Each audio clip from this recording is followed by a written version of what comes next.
Hello, hello, hello. I apologize for the delay. Can you, thank you for waiting. Hello, hello. Wait, I'll do that. But can you hear, wait, hello, hello. Okay. Yes, you can. Okay. Thank you for being patient. And I can, this class is going to be a little bit, okay, well, I'll start.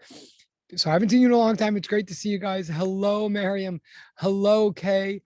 Hello, Brian. Good afternoon, Jose. Hello, me. Hello, Kay. Oh, thank you. Okay, cool. Hello, Montserrat. Hello, Elias. I mean, good afternoon. Yes, you can hear. Okay, cool. Hello, Anthony. Oh, more people coming. Thank you for the no worries. Okay, I mean, hello, Jasmine. Wait. Hi, Ashley. Sorry about the, oh my God. Okay. Hello, top of the morning, Stephen. Um, oh, okay. Thank you, Abdel, about Osmail. Thank you. Hello, Anthony. Hi, Osma. And top of the afternoon, yes. Hi, Sarah. Hello, Gianna. Okay. Thank you guys for being so hello-ish. I totally appreciate it. Thank you for being patient. Yeah. And hello, Euban. Wait, Euban. Oh, yes, yes. Okay. I thought you were in the other class. Yes. Long time no see indeed. I miss you guys. I mean, this is a crazy, I feel like we have class like once a week this semester. I think that's going to continue for a while. And today is going to be, I'm a little distracted, as you can tell. Things are a little bit different over here in my environment from what they're not exactly. There's going to be distractions. I can see already, and I apologize. But we're going to try our best. So I'm going to get straight to the usual business. Whoop. And I think there's going to be internet outages too. I mean, I hope not, but it's possible. So just bear with me. Yeah, funny. Okay, actually, what Kay just wrote in the chat. No, yes, what Kay just wrote in the chat is sort of perfect. Wait a minute. There can be so many distractions. What the good news is, because I feel like we're having class like once a week, we haven't met in a while. And hello, hello, direct message person. The main agenda item today is to sort of collect and review where we are. We're technically where we are is we just finished going over homework 4. Again, that does not mean that you all got it back. Far from it. Hello. Okay, here's an interruption. 1 second. He's right inside. Good to see you. Oh, wow. That's awesome. Thank you. I might join you in one of those. Thank you. But he's right inside. And I'm teaching a class. Okay. So yeah. Okay. So what we just finished class number 4. Excuse me. We just finished homework number 4. We're going to start homework 5 today. But what I'm going to do is sort of review and catch up where we are. That is as a public service and attempt. More people are coming. I've made a small sheet of all the equations that we have so far in the class, and it'll appear on the screen momentarily. And I'm just going to somewhat quickly walk through. So he's right inside. If you want to, I'm going to walk through the equations that we have so far. Right. Yes, that's totally possible. Sorry, I see the things in the direct chat, and yes. Oh, okay. Good question. Yes. Direct chat person about the homework. Yes, it's nothing to worry. Yes. Any homeworks that you haven't gotten back yet so far are totally my bad, not yours. They don't reflect anything about anything that anybody is doing wrong other than me. And again, to say that any homework that it goes both ways. If you haven't gotten something back yet, that's my fault, not yours. It doesn't mean you're behind. And if you're worried if I got it, you can text me and I can assure you, but I'm sure I did. But similarly, if there's anything you haven't done yet, there's no way it'll be marked late if you do it now. I mean, that would be unfair on my part. So it's both ways. Anything you haven't done or want to revise, you still absolutely can do. Things I still owe you. And someone's in the waiting room. Yes, thank you. Okay. But technically, as far as going over, now let me say this on the other hand, as far as solutions or the material or understanding, what I feel like is we just finished going over homework 4 last time. The very last thing we got to at the end of last class was the last bit of homework 4. And we got to an equation right at the end of homework 4, which is the equation right here on the board right now. And it's an important equation, and a lot of homework 5 uses it and is about it. So what I want, so I do think, as far as understanding the material, hopefully if you've all been in class, then you have correct answers and explanations and so forth for everything through homework 5 so far, which again does not mean that you cannot turn that in. You know, if you use the material from class in order to help you do or revise, okay. If you do or revise the homework from the benefit of class material, all the power to you. That's great. So what I think is we've covered the material through homework 4. We're about to do homework 5 today. But okay. Thank you very much. I appreciate it. Okay. Okay. Thank you very much. I appreciate it. So let me just teach and then, okay. Thank you. When I'm done teaching, yes, just please entertain yourselves for, no. What, you can't, not now, when I'm done. Thank you. Sorry. Oh, and hi, Kristen. Good to see you. And yeah, sorry to keep you in the waiting room. So anyway, what I'm about to do in a second, everybody, is I'm going to show you a list of all the equations we have so far, sort of a summary of the material so far. Oh, and I just lost the board. I knew that was going to happen. All right, the board will come back in a second, but on the board in a moment, when I get it back, I will show you a list of the equations we have so far. And my main purpose, besides a little bit of review and catch up, is to show you how the very last one we just got kind of brings us into a new direction from those equations. And by the end of this period today, we will generate yet one more equation through homework, from homework 5 and from the spirit of the very last one that we just got. So hopefully, again, I know I sound frantic right now. It's just because I'm distracted. There's no reason you guys should be frantic. I don't mean to make you frantic. If what I'm about to do is hopefully show you where we've been so far in the course and what's going on and how it brings us to homework 5. But let me I'm going to have to move in a second because I knew I'd have internet issues here. Hold on. I'm re-putting back the board. Okay, there's the board. There's that. And okay, and what's on the board, and I'm going to change the view. You should see now, yes, what's on the board right now is a list of all the equations we have thus far. I'm going to say a comment or two about each, but again, if you're trying to keep track of things, hopefully this will help.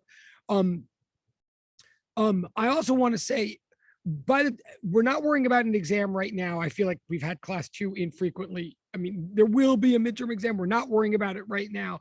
But by the time when you have it and when you have a final exam, you're going to get a sheet of equations in the exam anyway. So I don't want you to think that the purpose of this class is to memorize equations. You shouldn't have to spend extra effort explicitly trying to memorize these things. What you should be seeing is how to use them. And as we practice them and as we get more used to them, you hopefully should be seeing how they actually make sense and don't seem arbitrary. Okay, so I'm just moving here, pardon me. So notice that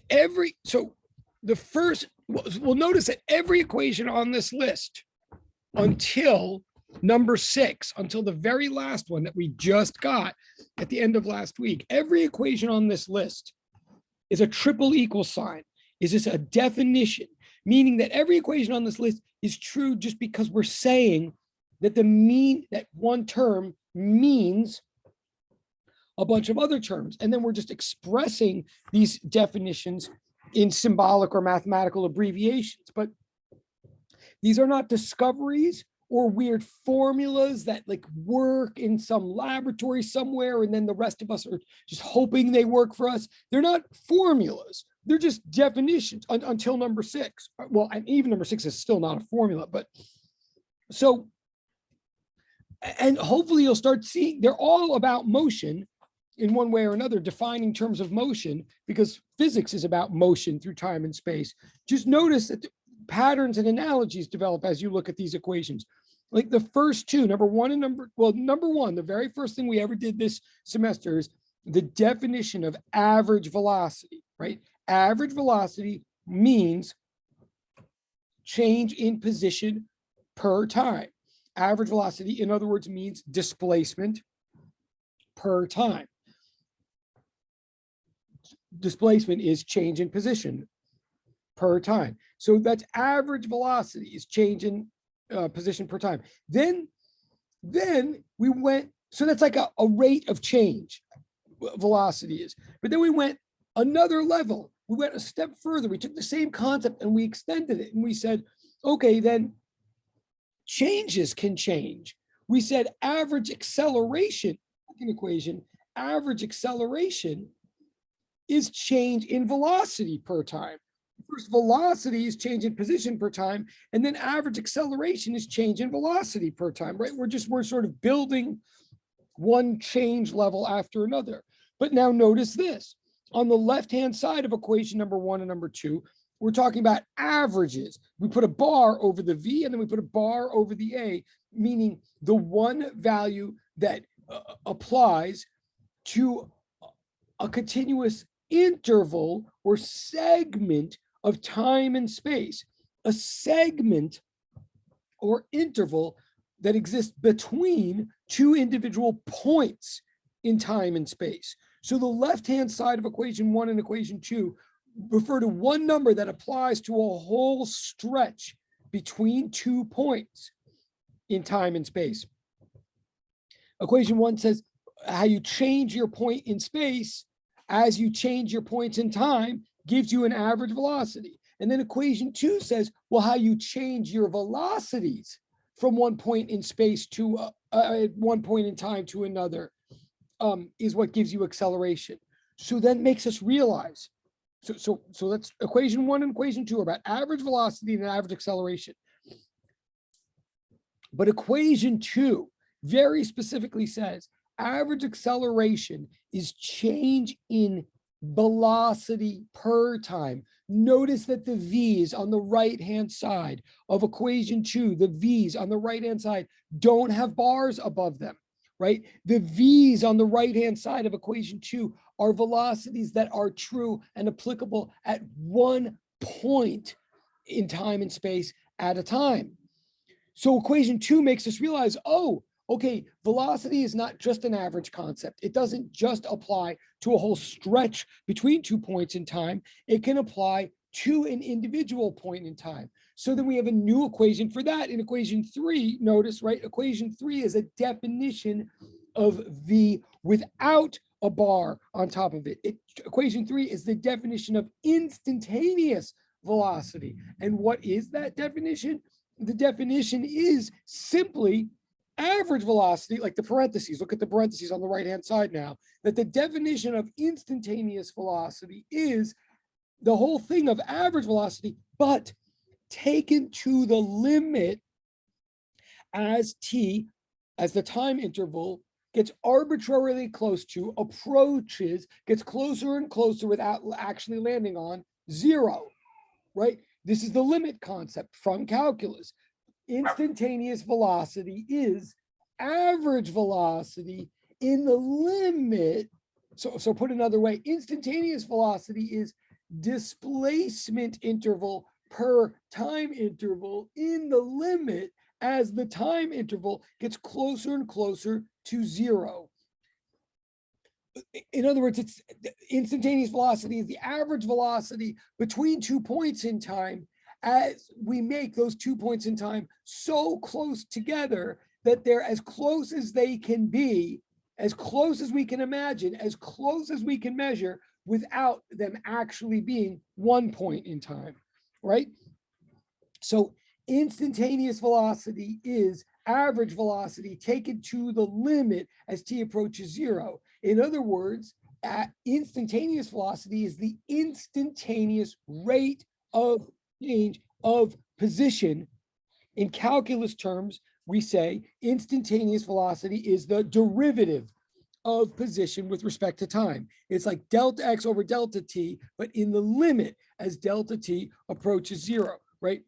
So instantaneous velocity is the first derivative of position with respect to time. Then similarly, acceleration is the rate of change of that. Average acceleration is the average rate of change of velocity per time, but instantaneous acceleration at some moment is the average rate of change of velocity between 2 points in time taken to the limit as those 2 points in time get arbitrarily close to each other, right? In other words, acceleration is the derivative of velocity. And since velocity is the derivative of position with respect to time, then acceleration is the second derivative of position with respect to time. That's just so there's more than one way you can write acceleration. They all mean the same thing. They mean it's the rate of change of the rate of change of position with respect to time. Okay, so that's the first four equations. I'm just trying to summarize to tell you where we're at. We're just looking at the rates, at the different ways in which you can change your coordinates in space and time. That's what physics is about.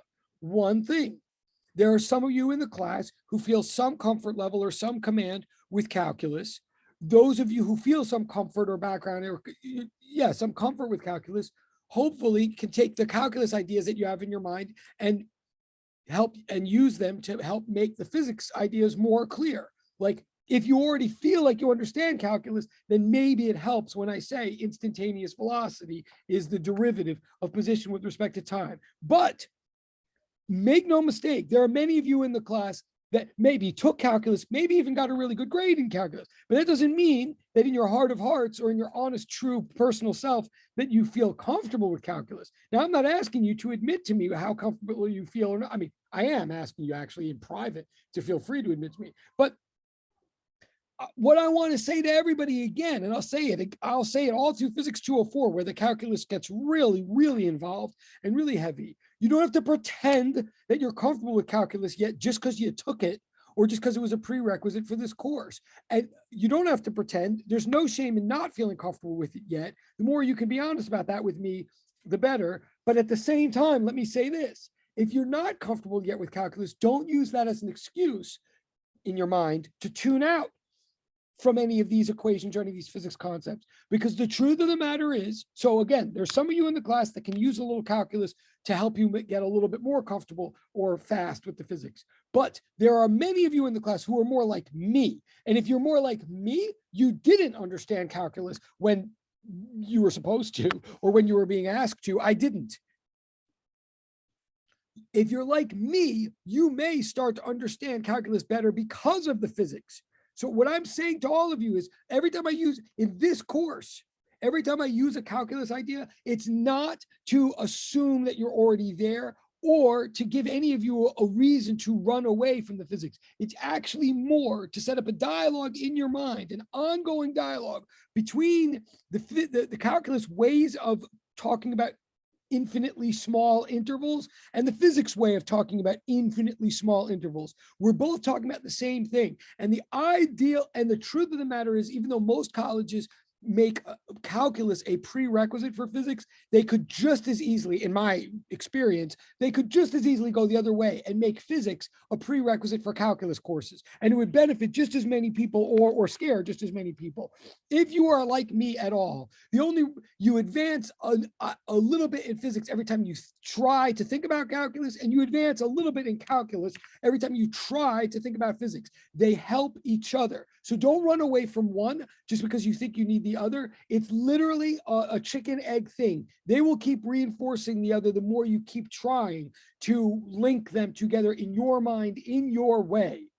Okay, honestly. So the first four equations are really trying to set up the relationship between an average rate of change, which is like a slope between 2 points on a graph, versus an instantaneous rate of change, which is the slope of a tangent line touching 1 point on a graph. Think of it mathematically or think of it physically. We're talking about average rates of change either way and instantaneous rates of change. Specifically here, we're talking about velocity, reading it off a position time graph, and then reading acceleration as the change in a velocity graph. It's a pattern. Okay, either way, that's the first four equations from this class so far. Okay, then the fifth equation. Now, the fifth equation you never saw in a math class, I don't think. I mean, you might have seen things like it, but the fifth equation, just to remind you, is another perspective on velocity, yet another thing to understand about velocity. In the fifth equation on the sheet, and again, please stop me if hopefully this is useful to all of you, especially those of you who feel like we haven't had class forever or are getting lost in material. Hopefully this is helpful. But those of you, again, let me say again, I'm always trying. I can't ever speak to all of you at literally one point in time. People are always going to be tuning out and tuning in at different points. But hopefully by the end of a class period, I've hopefully, connected with each one of you in a different way. What I'm saying right now is this. Some of you need me to be summarize these equations because they're still making your head swim. I'm totally with you. If that's true, there's no shame. Some of you may feel like, I get these equations already. I got them 3 weeks ago. I got them when I was a sophomore in high school, for heaven's sake. Can you please move? Those of you who think you already get all this, like Quark bless America, that's great. Maybe that means right now you have no reason to even worry about your grade. Great. But if you feel like you already understand these things, then also don't use that as an excuse to tune out. Please use that as a reason to relax your brain and not be stressed about your grade and just listen to me and just try to absorb yet a new perspective on this material. Really, because the more new perspectives any of you can get on this material, the more in command you will be of it. And let me tell you that every new course in physics or every new piece of material is just an old perspective. It's just a new perspective on old stuff anyway. I mean, there's a reason that I never get bored of talking about these same equations 3 times a day for 30 years. Honestly, I'm telling you, don't think just because you've seen the equation before, you're done and you should move on. No, there's always a new layer to all this stuff. So please bear with me.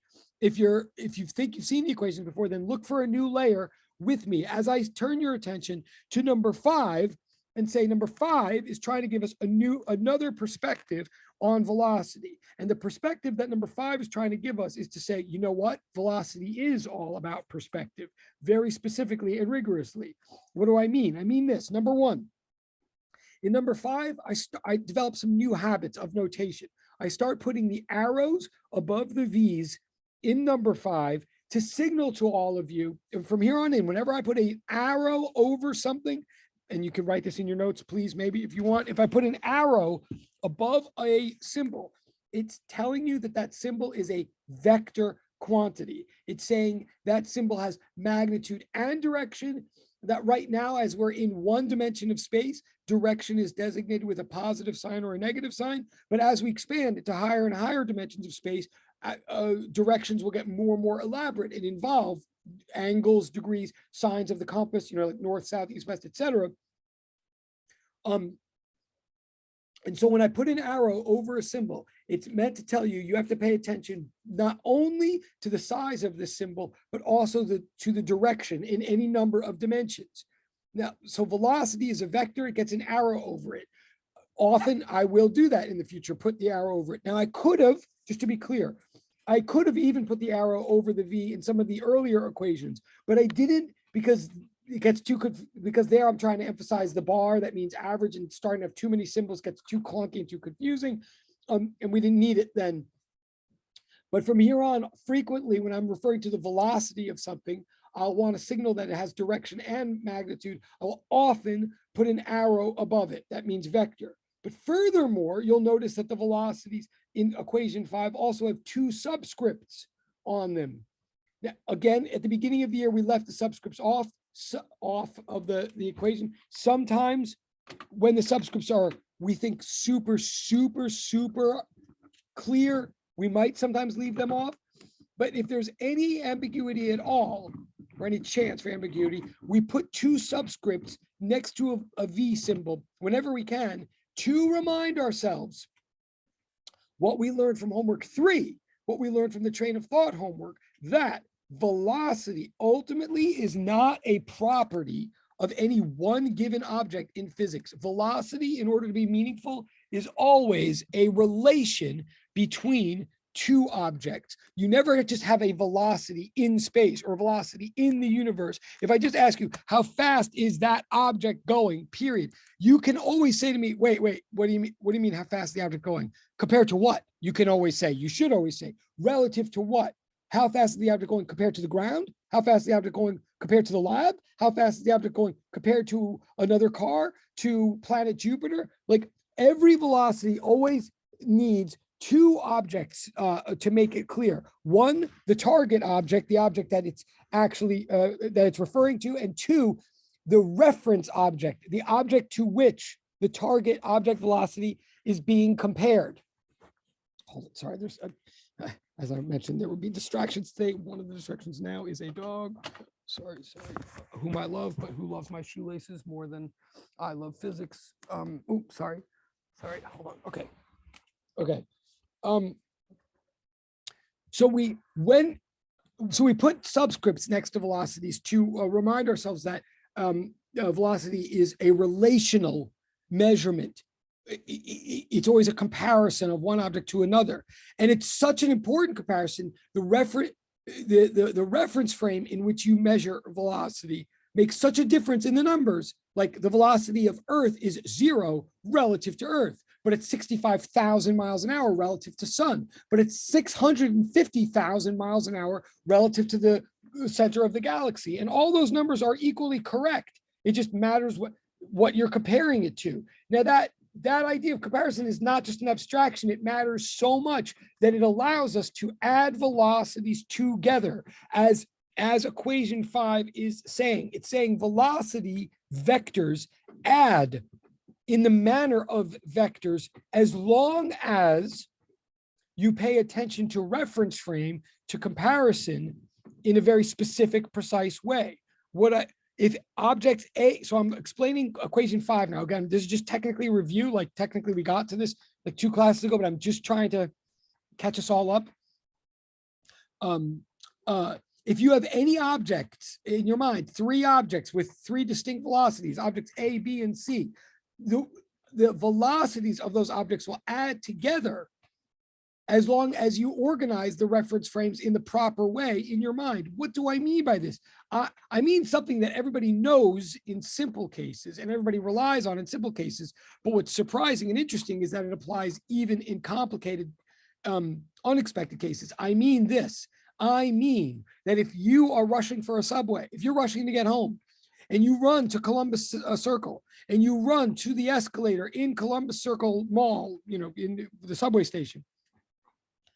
So let's assume that if you are in a rush, so like you ignore those tourists who are standing on the right side of the escalator, and you start running down the left side of the escalator, and you're running at 2 miles an hour relative to the escalator, right? You're running down the down escalator at 2 miles per hour relative to the escalator, meaning you're going 2 miles an hour faster than the escalator, meaning that anybody who is just standing on the escalator looking at you would see you going 2 miles an hour, right? You're going 2 miles an hour relative to, compared to, in the frame of reference of the escalator. If you're going to, so like your object, in other words, your object A and the escalator's object B, if the escalator is going 10 miles per hour relative to the subway station, relative to the streets, relative to planet Earth, all of which are stuck together going the same speed. If the escalator is going 10 miles per hour relative to the subway station, so the escalator is object B, the subway station is object C, then those velocities add.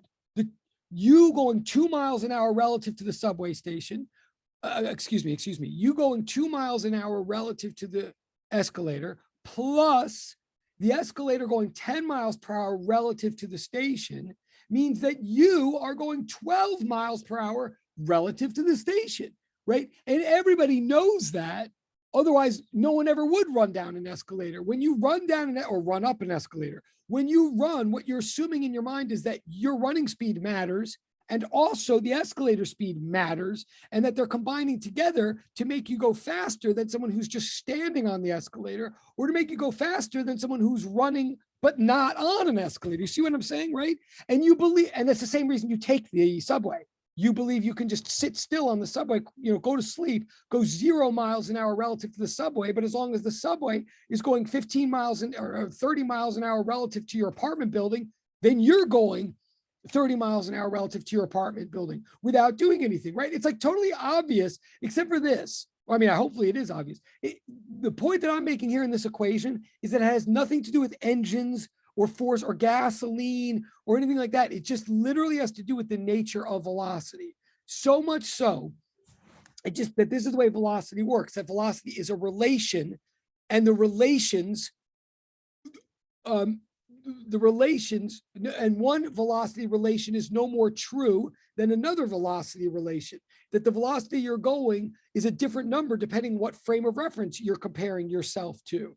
And it's so true, so universally true, that, for example, it works even with minus signs. And you know this too. You know that if you run up the down escalator, you know that you go slower ultimately through the station than the people standing on the escalator. You know that if the escalator is going down at 10 miles per hour relative to the station, and you run up the escalator at negative 10 miles per hour relative to the escalator, you know, if you exactly make your speeds match, someone in the station just sees your arms flailing and your legs flailing and sees you advancing nowhere, right? Like, in other words, this works even with minus signs. And it turns out to work even if you start adding velocities in higher dimensions, which we will do. The point is that 2 miles an hour is no more a correct or absolute or universal answer than 10 or 12. Just like if I say, how fast are you going right now? You have every right to say to me, well, wait, how fast am I going right now relative to planet Earth? Oh, 0. Relative to the sun? Oh, 65,000 miles an hour. Oh, relative to the galactic center? Oh, 650,000 miles an hour. Velocities add according to frames of reference, and all frames of reference are equally valid as long as they are moving at constant velocities. That was the point of the train of thought. That's the point of equation 5. It's a mathematical way of drumming in that aspect of velocity. Okay, then finally, so we're almost done here with, let's do a little review, and then we're going to get to, homework 5. Finally, notice that all those 5 equations that we had gotten until last week, all those 5 equations are just different aspects of the meaning and concept of velocity and therefore of acceleration. They're just the meaning of what it means to change your coordinates in space and time. They're literally all triple equal signs. They're not discoveries. They're not figured out in a lab. Therefore, they could never be disproven in a lab. We didn't figure those out with our 5 senses. We're just realizing in our minds that this is the way the concepts work. That's what's true of the first 5 equations that tell us how to understand rates of change of space-time coordinates, okay? The first 5 equations, they're all triple equal signs. But then in the last equation, number 6, the very last thing that we got. So now, again, if you've been tuning out because all this seemed like old news to you, maybe start tuning back in now, because now I'm sort of almost up to where we just were last week. Equation 6 was a conclusion that we got at the end of homework 4. It is an equation about average velocity. If you're not careful, well, if you are careful, you might notice that we already had an equation for average velocity. Number 1, the very first equation we did in the whole semester, which we were like doing a lot of, the very first equation tells you how to get average velocity.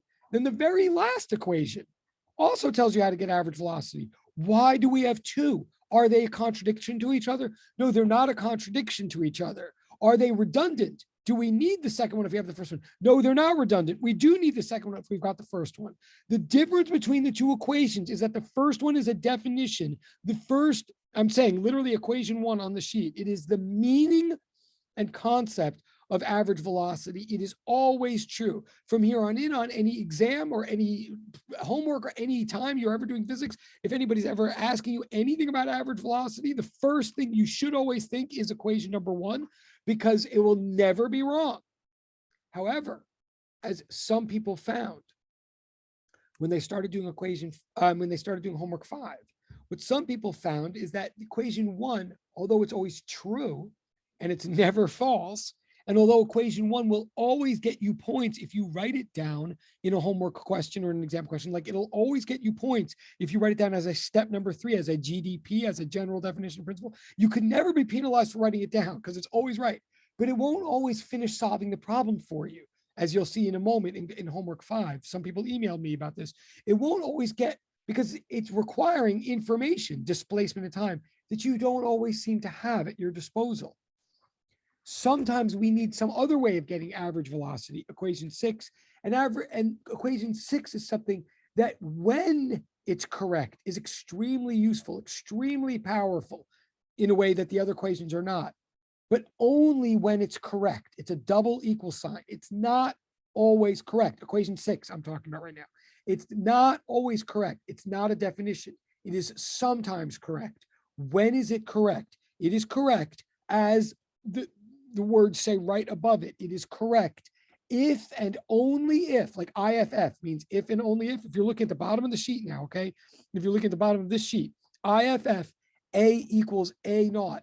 That is the condition required for equation 6 to be right. The condition is saying if and only if acceleration at any moment, if instantaneous acceleration at any moment is the same value as it was at the very first moment.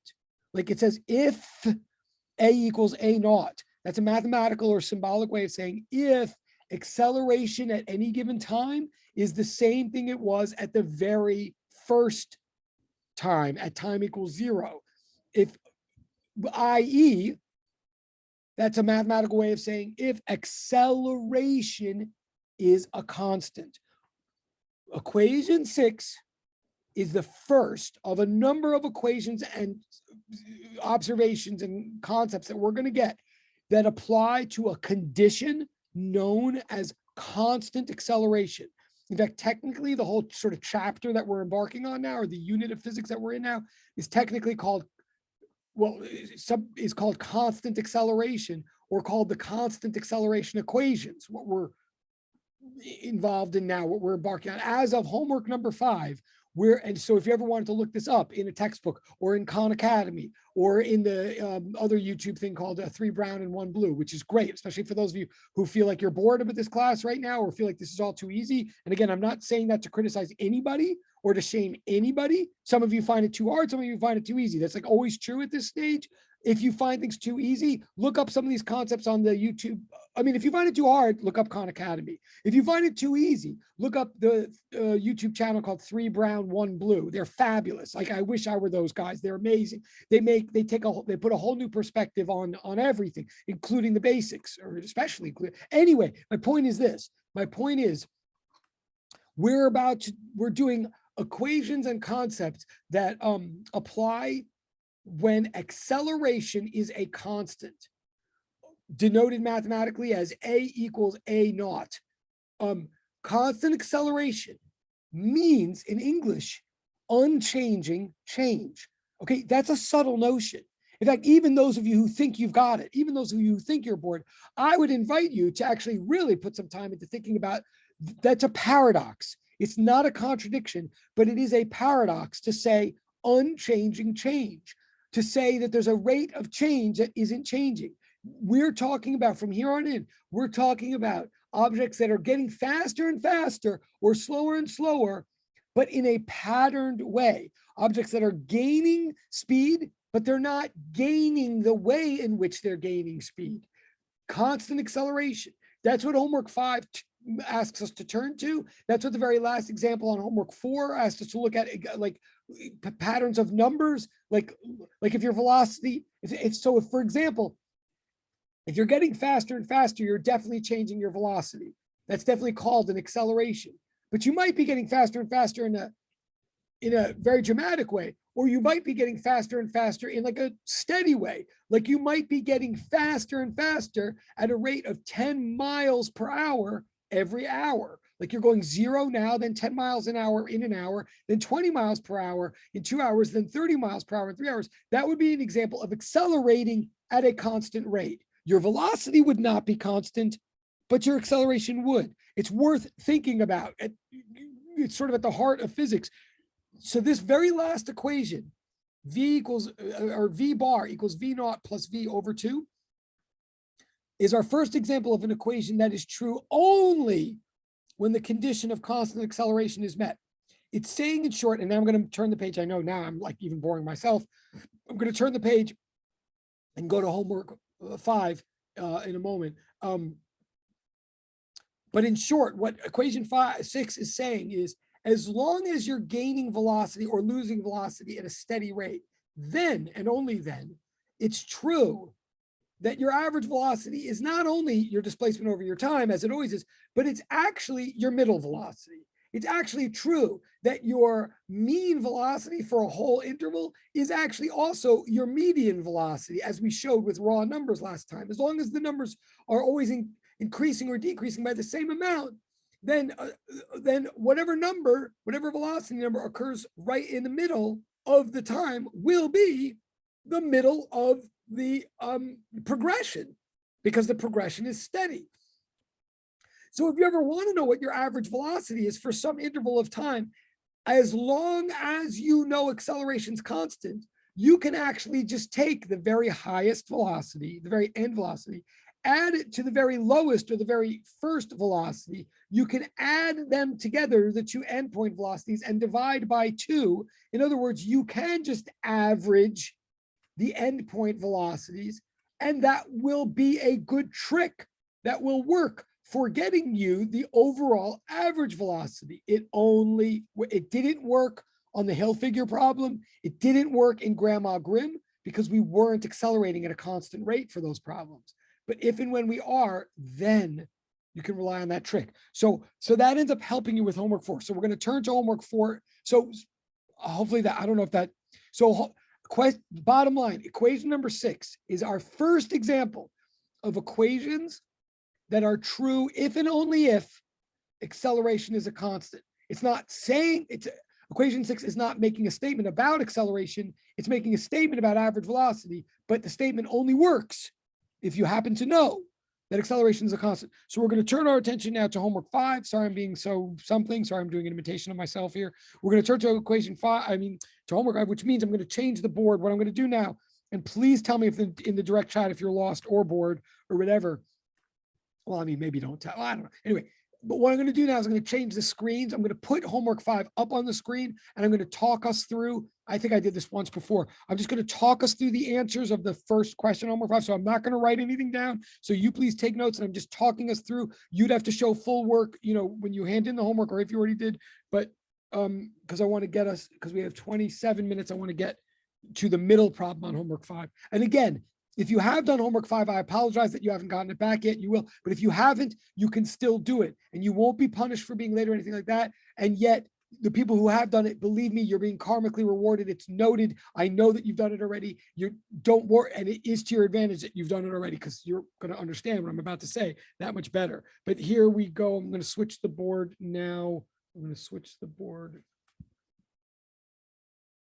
My dog is still eating my shoe. Okay, here we, wait, no, sorry. I just have to bear with me for a second.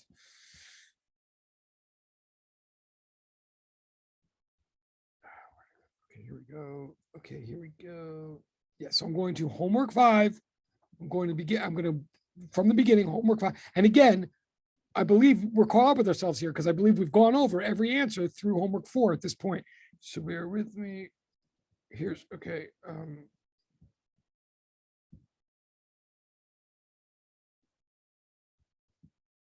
Okay, so now you should see on your screen. Yes, okay.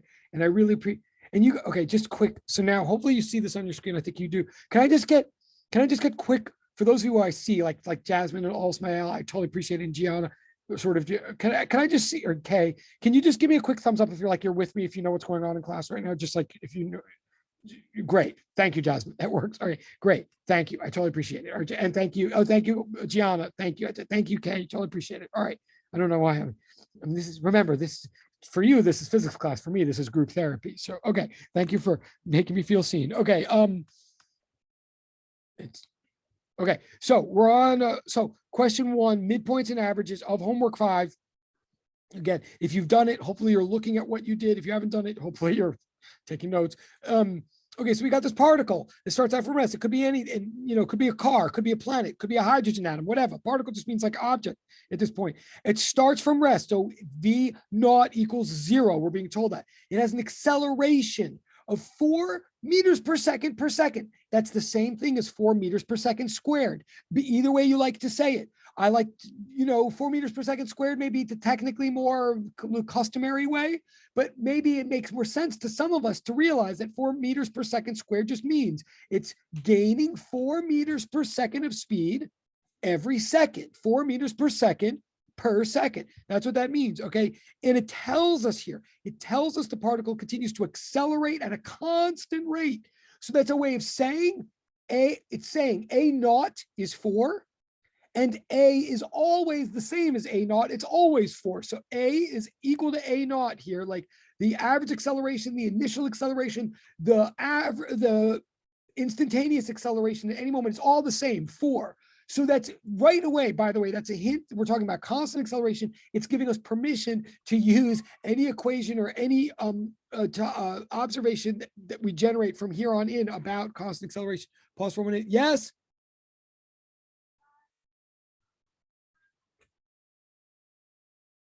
I can't. Well, you got to bring me I'll try, but you got to bring me the device. I'm in the middle of class. And if you could wait 15 minutes, that would be even better. Okay.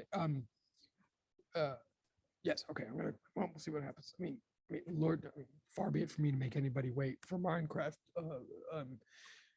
If it were Pokemon, I would drop everything right now and help them, but it's only Minecraft. Okay. Anyway. All right. So that's the situation. So here's, I'm going to tell you the answers. Again, I'm just going to tell you what I think the answers are. I think they make sense. This is not exactly what you would write for your homework necessarily, but stop me if anything's unclear. Question 1A, what's the particle's instantaneous velocity at t equals 0? It's 0. We were just told that in the first paragraph. V naught equals 0 meters per second. That's the answer. V naught equals 0 meters per second. B, what is its instantaneous velocity at t equals 0.5 seconds? Okay, this might even involve you might see this in your head. Some of you still have to show the process that you did in your head. Some of you might use an equation for this. Some of you might not see it at all. Either way, let me first tell you the answer for B. I do believe is V equals 2 meters per second. Okay, the answer is V equals 2 meters per second. Now, I can sort of see that in my head. You might be able to see that in your head. But what am I seeing in my head? I'm seeing something that is captured by the equation. Let me say something about the equation right now. Now, again, you might not have used the equation. It's fine. But I'm going to use the equation right now to show you that the equation actually makes sense. In other words, if you got this right, but you didn't use the equation, great, as long as you justified it.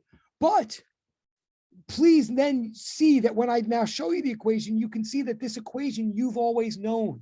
You shouldn't try to memorize them or think that they're magic. You should think of these equations as just symbolic ways of capturing something that you already see in your mind. And by that, and by the way, if you didn't get it right, then listen for sure. What I'm saying is this. I think the answer is 2. The reason I think the answer is 2 is that I use the definition of average acceleration. I wrote down A bar equals V minus, and again, I'm not writing this now because I've got the, the board up, but I wrote, so bear with me. I wrote A bar triple equal sign E minus V naught over T. That's the definition of average acceleration, right? Now it's asking that, I'm going to rearrange it because it's asking me for an instantaneous velocity, a final velocity at the end of a time interval of 0.5 seconds. So I'm going to rearrange that equation. I'm going to solve for V, right?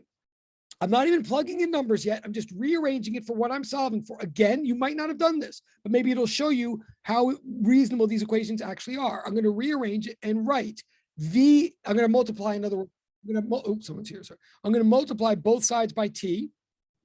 I'm going to multiply both sides by T, and then I'm going to subtract V naught from both sides. So I'm going to say, I'm going to add V naught to both sides. So I'm going to say V equals AT plus V naught. Okay, don't memorize that, but also don't think, oh no, he just gave us a ninth, like a seventh equation. How many equations? No, it's just a rearrangement of the first.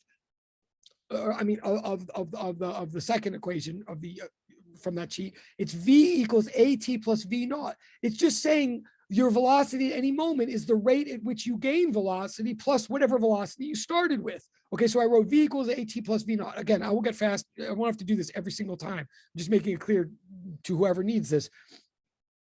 Now I can plug in numbers. Note also, the more complicated physics gets, the better a habit it is to postpone the plugging in of numbers to the very last moment.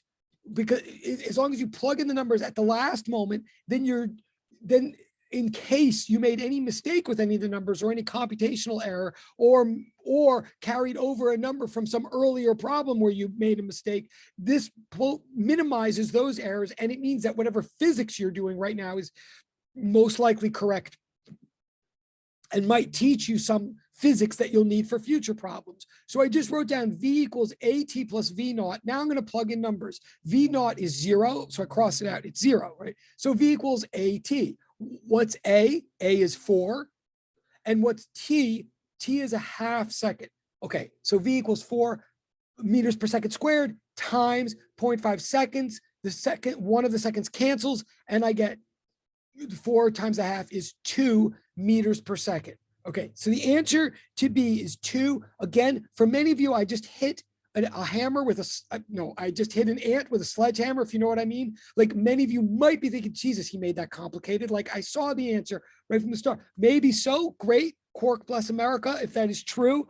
Seriously, I'm psyched if you just saw it. But please also notice one little other insight. Besides the fact that the equations work, even when you don't need them. Also notice that the point of constant acceleration means that it's a continuous function, that to say that we're gaining 4 meters per second of velocity every second means we don't have to wait a full second to get that 4. It doesn't go in chunks. It goes continuously, right? Like we don't wait a full second and then suddenly we get all 4 units of velocity. It means if halfway through the second, we get half of that velocity. A quarter of the way through the second, we get a quarter of that velocity. It's happening all the time. If we were to make a graph, it would be a continuous graph with no holes or steps in it, right? That's what constant acceleration means, right? So that's just what it's, okay. So the answer to B is 2, V equals 2 meters per second. I'm going to start getting a little faster now. I'm looking at that. We have 18 minutes. Okay. Answer to C, similarly, if you just see it in your head or use the exact same equation I just did and plug in, 1 for T instead of 0.5, and you'll see that the instantaneous velocity at T equals 1 is 4 meters per second. Answer D, and again, stop me from going too fast or whatever, or too slow. Answer D, what is the instantaneous velocity at 1.5 seconds? Same idea, same equation. Now I would say that the answer is 6 meters per second. V equals 6 meters per second of velocity. What's the instantaneous velocity? Now I'm doing E. What's the instantaneous velocity at T equals 2? The answer is 8 meters per second. V equals 8 meters per second. Notice also V means final velocity at whatever interval of time we're looking for, right? Final is a version of instantaneous velocity, just like initial is a version, is one particular example of instantaneous velocities. All the V's that don't have bars over them are instantaneous velocities. So in A through E, it's just trying to show you the pattern. It's just saying this is what constant acceleration means. It means that your velocity is changing in a pattern. Please note, it's your velocity that is changing in this pattern. We haven't said anything yet at all in this problem. We haven't said anything about where you are. We're just saying where the speedometer needle is, if you know what I mean. It doesn't tell, if you were a car, this does not tell you where your car is. That's a different question. This tells you what rate the car is going, all these answers. So then F, continuing the pattern or continuing the equation or thinking about a graph, the answer to F would be V equals 40 meters per second, assuming that this acceleration is constant. And the answer to G would be 80, V equals 80 meters per second. Okay, hopefully that's somewhat straightforward. Now, and then ask you to draw a graph. Okay, everybody hates graphs. I mean, pretty much, if you're in this class and you don't hate graphs, then I love you even more than I already did, and even more than I already love everybody else who still hates graphs. I hated graphs too, until I didn't. It's like everything in physics and in science. I I mean, I chose to be a scientist. Don't think that means that I was born loving graphs or born loving significant digits or born loving stoichiometry. I hated all that stuff as much as some of you believe until I didn't. When did I stop hating graphs? When I learned that the point of graphs, at least when you're not in the lab, the point of graphs is not to spend a million years plotting a bajillion points and being really, really particular and careful and time consuming about it. That is the point of a graph in a lab for sure. But in a situation like this, when we say make a graph, we don't want you to sit and make a whole long table of values and plot a million points. I mean, you could. And in fact, the last 6 questions just generated the points for you. If you want to, it could be very satisfying. But that's not what we need here in question 6 or in question H. When we ask for a graph in physics, there's 2 really important things maybe 3 really important things we're looking for. 1, axes that are labeled. You absolutely have to label your axes, otherwise we have no idea what the graph means. Okay, so in this case, we're making a graph where the horizontal axis says time on it measured in seconds, and the vertical axis is velocity, technically instantaneous velocity measured in meters per second. So we're making a graph here where we're measuring, where we're tracking advancements in meters per second, right? It's not meters per second, it's meters per second. That's what we're looking at in this graph, velocity per time. So the first thing we're always looking for in a graph is axis labels. Then we might be looking for a value or a point or 2 just to give us a sense of scale. So you might label a point on this graph, maybe a point like the one you just got in G, for example. You might label the point 20, 80, or you might label the most obvious point of all, what I think is the most self-evident point of all, the sort of the one that you did in part C. You might label the point 1, 4, because at 1 second we've got to a velocity of 4 meters per second. You label like maybe 1 point, or you plot maybe 1 point to give us a sense of scale and a sense of the numbers here. So now we have labeled axes, we have a point that gives us a sense of scale, and then the only other thing we're looking for here, and the whole real purpose of the whole thing is we're looking for shape, we're looking for trend, we're looking for, is this pattern, is this relationship ultimately a straight line relationship? If so, how steep? Or is it a curved relationship? If so, how curved? Okay, that's really all we're looking for. And in this case, hopefully if you did plot points or if you see what's going on, you realize this is a straight line graph. This straight line graph starts at 0, 0. It has a y-intercept of 0, right? Because at time equals 0, the velocity is 0, and it goes through the point 1, 4. In other words, for every run of 1 unit of time, it has a rise of 4 units of velocity. The rise over the run of this graph is constantly 4, not coincidence, because the acceleration, the rate of change of velocity per time here is constantly 4. In other words, you should have a straight line of y-intercept 0 and of slope 4. And what you should infer from that or see in that is that acceleration is the slope of a velocity time graph, just like velocity is the slope of a position time graph. Slope means rate of change. If we're plotting velocities here, then the rate at which they change is acceleration. So since this acceleration rate never changes, the slope should never change. So we should have a straight line of slope 4. That's what we're looking for here in this graph. Okay, and hopefully that makes some sense. Again, stop me if it doesn't. But now we have 11 minutes left. So now we get to question I and J. Okay, now I think I keep saying, like, now we get to question I and J. I think something slightly interesting happens in question I and J. I think a lot of you may have gotten them right. Maybe probably a lot of you got them right. But I know for a fact that with I and J, I got at least 2 emails. Awesome emails. If one of the emails happens to have come, if you happen to be the one, well, you'll know in a minute if I'm talking about you. I got emails about, I didn't realize they were about question I at first, but then after an interchange, I realized that the emails were about question I. I got at least 2 emails in the physics classes of this semester asking me how to do question I, because question I is asking for average velocity, and at least 2 people wrote me emails saying, I'm looking for average velocity in question I, but I don't seem to have a displacement. Can you give me a hint, or what should I do? Now, I want to stop right here and say, that's awesome. If you happen to be one of the people that wrote me that email, you should feel the opposite of ashamed right now.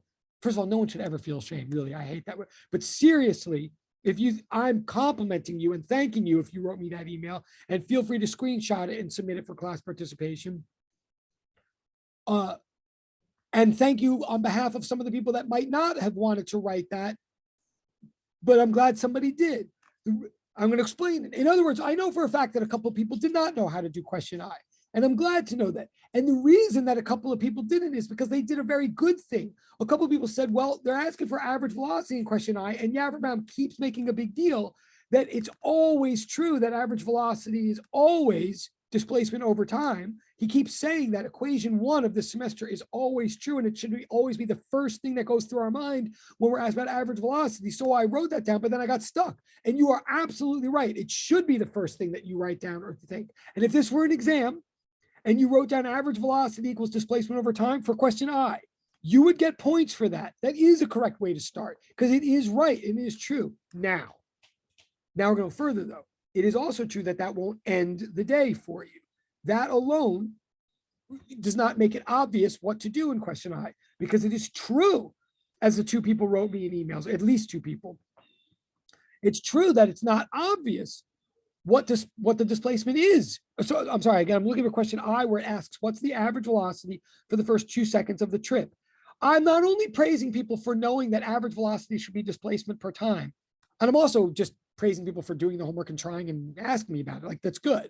But I'm also praising you if you noticed that you didn't know the displacement, because quite frankly, it's very easy after you see this whole pattern and you're plugging and chugging along for questions A through G, and it sort of seems like it's all easy. It's very easy to think that what you have are a bunch of displacements.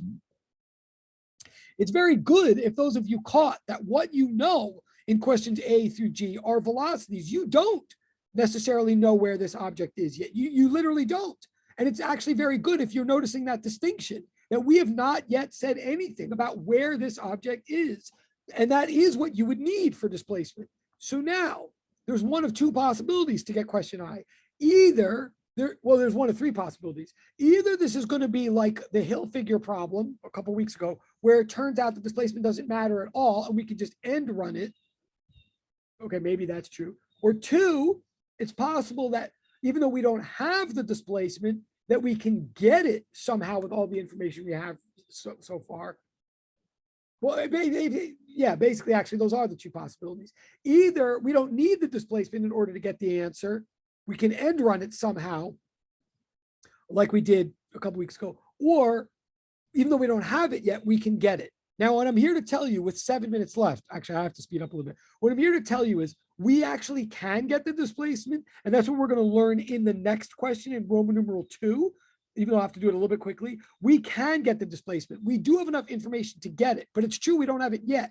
And it's also true that we're going to have to do a couple of steps to get it. And that's what question Roman numeral 2 is all about on the sheet. So even though we can get it, I don't want to right now. What I want to do in question I is what we did earlier in this semester and say, wait, is there any other way I can get an answer to average velocity without getting bogged down in displacement? And the answer is yes, the new equation. This is a quick practice in what that new equation, equation 6 on the back page, does for us here. The new equation says that as long as acceleration is a constant, which it is here, because we were told that, then average velocity for some interval equals the average of the velocities. It doesn't always, but it does as long as acceleration is a constant, as long as there's a pattern here. So very quickly, in other words, in I, what we can do is say, and that's what the hints are trying to tell you. What it says in I, what we can do in I is say, oh, for the first 2 seconds of the trip, in the first 2 seconds, I may not know the displacement, but I know the first velocity of those first 2 seconds. And I know the final velocity, and I know the velocity is gaining always in a steady way. So I know that the middle velocity the velocity that happens right in the middle of the time should be as far from the minimum as it should be from the maximum. In other words, I can take the lowest velocity, the very first velocity, 0, the answer from A, 0. And I can add it to the very final velocity at the end of 2 seconds. What's that? The answer to E, 8. I can add 0 to 8, right? The velocity at the beginning, the velocity at the end, add them together and divide by 2. I can literally average the first and the last. I can average them together and get the middle and get the average. The mean will be the median. I can average 0 and 8, divide by 2, and get 4. And because the acceleration is a constant, 4 meters per second is my middle velocity for the first 2 seconds of this whole journey. And indeed, note it, I'm saying 4 is the answer. I'm literally saying that the answer is 4 meters per second. I'm also saying it's not a coincidence that that's our answer for question C. The exact velocity that we were going right at the middle of this 2-second journey is the average velocity for that 2-second journey. We sped up steadily from 0 through 1 up to 2. Our average was 1. We can believe that because the acceleration was steady and constant. Okay, because we only have 4 minutes, I'm going to speed up a little bit. So the answer to I is, the answer is 4 meters per second. You can do the same reasoning to get the average velocity for the whole 20-second trip. The beginning velocity of the whole thing is 0. The final velocity for the whole 20 seconds is 80.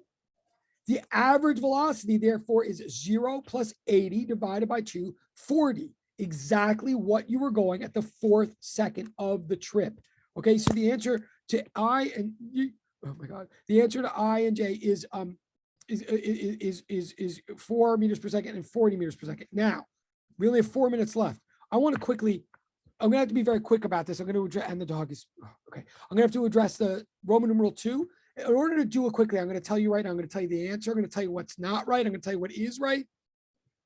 But then I'm going to say for details in what I'm saying, since we're going to run out of time, it's all in the notes that actually I published as a PDF in the Google Classroom even before the class started today. I happen to have put them up before class. Okay, and okay, so please look at those. For anything I say right now goes too fast, it's in the notes in the PDF that I already put up as class notes number 10, or let me know if that didn't go through, but I think it did. So I'm going to be a little quick about this.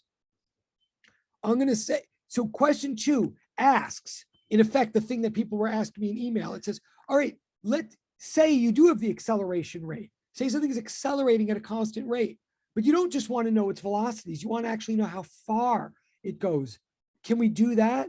The answer is yes, we can, but we have to be really careful. So we have this bike that's accelerating at a constant rate of 2 meters per second squared from rest. We want to know how far it goes in the first second.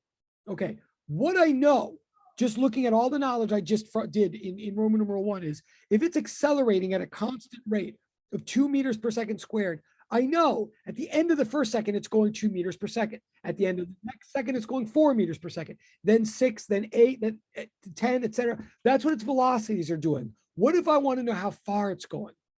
Then I have to think for a minute. I have to realize that in the first second, it does not go 2 meters. If you got that the answer is 2, you have to think for a second with me for the 1.5 minutes that we have left of class, and you have to look at the notes. The answer to Roman numeral 2 is not 2 meters. That you might think it is, but the answer is actually 1 meter. Why?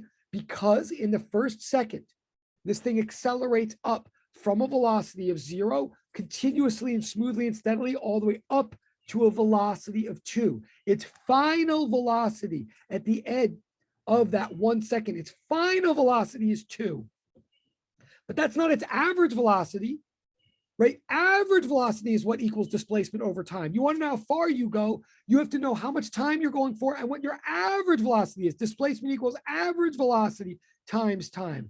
The average velocity for this first second is the first velocity 0 plus the final velocity of 2, averaged together to make an average velocity of 1 meter per second. This bike in the first second, and I see the time, I see that people are leaving.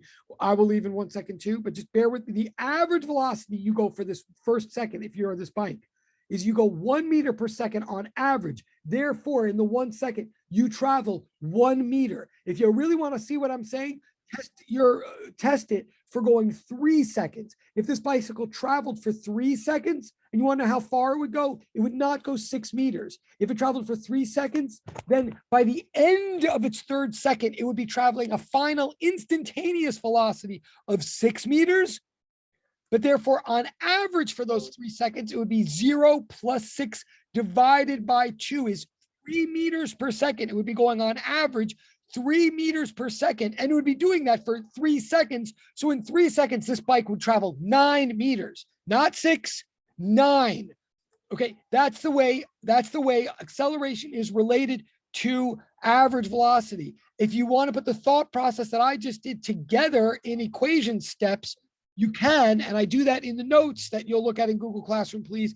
And if you do what I did with the equations, you could put together for all time and make up a new equation, which is what's in the notes.